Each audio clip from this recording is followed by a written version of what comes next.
पाकिस्तान के इस इकदाम को दोनों ममालिक के दरमियान जारी कशीदगी से जोड़ा जा रहा है और कहा जा रहा है कि पाकिस्तान का ये इकदाम एक रिएक्शनरी स्टेप है, क्योंकि अफगान तालिबान ने पाकिस्तान के बार बार मुतालिबे के बावजूद तहरीक तालिबान पाकिस्तान के खिलाफ कार्रवाई से गुरेज किया है। आपका क्या तज्जिया है इस तमाम तर मामले पर? मेरे ख्याल में ये जो फैसला हुआ है ये लॉजिक से ज़्यादा जज्बात पर मुबनी है। अफगान तालिबान आपके पाकिस्तान के पपेट्स थे, उन्होंने काबुल को कंट्रोल किया है। अब वो आपके बात नहीं मानते तो इसका कसूर तो अफगानी नहीं है।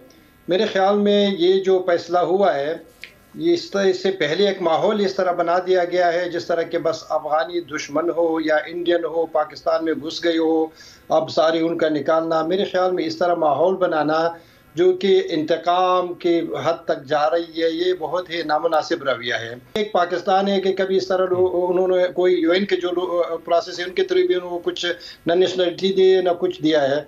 देखिए अमेरिका भी एक मुल्क है, बहुत सेंसिटिव मुल्क है, वहाँ पर हर साल मिलियंस लोग मेक्सिको से क्रॉस करते हैं। उसके बाद उनके पास एक मेकानिज़म है, उसके थ्रू उनका स्क्रीनिंग होते हैं, फिर उसको अगर रहना है तो उनको एक टाइम के फ्रेम के अंदर उनको नेशनलिटी भी मिल जाता है। तो मेरे ख्याल में तालिबान के मुकाबले में आम अफगानों को, गरीब अफगानों को सज़ा देना ये बहुत बड़ा गलती है और ये पॉसिबल भी नहीं है। 7-8 लाख लोगों को या 1.7 मिलियन अफगानों को भेजना एक महीने में, मेरे ख्याल में ये पाकिस्तान के लिए इम्पॉसिबल है। ना उनके पास कैपेसिटी है, ना अफगान हुकूमत जो तालिबान का हुकूमत है उनके पास इसका कैपेसिटी है उनको कबूल करे।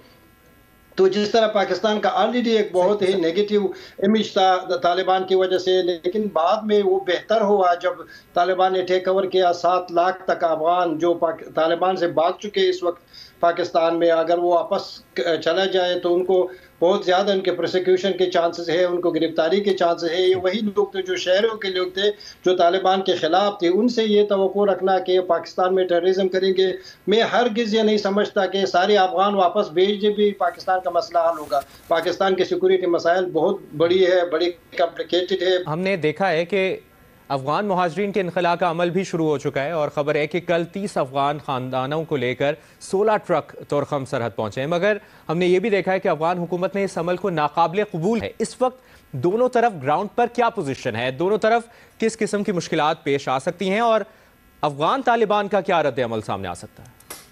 देखिए अफगान तालिबान तो एक हद तक चाहते हैं कि उनके अगर अफगान महाजरीन वापस चली जाए अफगानिस्तान तो उनका तो जो रेपुटेशन है वो बेहतर होगा कि देखें ना अफगान महाजरीन वापस आ गई। पाकिस्तान अगर चाहे, वाकई चाहे, लेकिन पाकिस्तान का मसला है कि कभी कभी उनको ये रिफ्यूजी ज़रूरत भी होते हैं इंटरनेशनल स्टेज पर डिस्प्ले करने के लिए। अगर वाकई ना पाकिस्तान चाहे एक स्ट्रेटजी बनाए कि इतने लोग यहाँ के, हमने देखा कि 2007 में जलूजी का बहुत बड़ा कैंप था, सेकेंड बिगेस्ट रिफ्यूजीज कैंप, वो एक महीने में क्यों खाली हुआ? पाकिस्तान ने सीरीज उनको कह दिया कि आप निकल जाए। कचगड़ी और नासर बाग का कैंप खाली हुआ, लेकिन पाकिस्तान भी नहीं चाहते। अभी अगर चाहते कि अफगान रिफ्यूजीज इज्जत के साथ जाए, कोई बहुत बड़ी तरीके से इस तरह यानी बेइज्जत होकर अब पाकिस्तान से निकालना, ये पाकिस्तान के लिए अच्छी नहीं। अफगान और पाकिस्तानियों के लोगों के दरमियान जो एक रिश्ता है उसको बहुत ठेस पहुंचेगी। गैर कानूनी तौर पर जो एक शख्स रह रहा है उसके लिए भी तो फिर एक उसूल होता है, कानून होता है।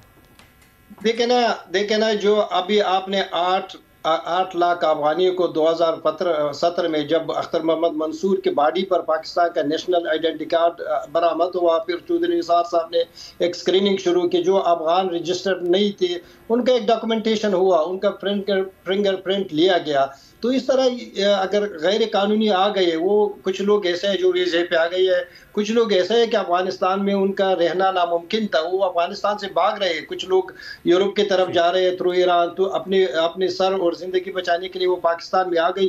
तो कोई बहुत ज़्यादा ज़्यादती नहीं होगी, चलो उनको एक तरीका बना दो, अफगान हुकूमत से बात करो। लेकिन अभी अगर ये आप बज़ोर ताकत इन लोगों को वापस भेज रहे हैं तो मेरे ख्याल में ये पाकिस्तान के लिए इंटरनेशनल भी बहुत बड़ी बदनामी होगी।